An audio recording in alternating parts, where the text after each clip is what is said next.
Welcome back to everyone. In this video I will guide you how to enable always on display Muviz Edge on Motorola Moto G47.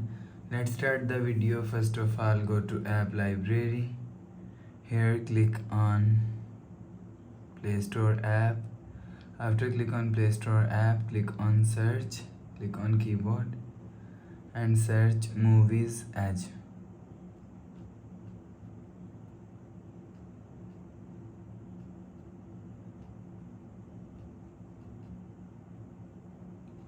And click on search.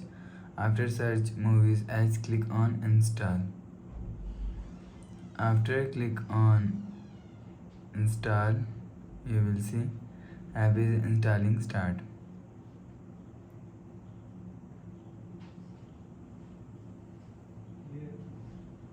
After installing, click on open. After click on open, scroll down and click on Muviz Edge. Turn on this button. After turn on this button and click on always on display. After selecting, click on apply. After click on apply, go back to home screen. Please subscribe for more new latest videos. Thanks for watching.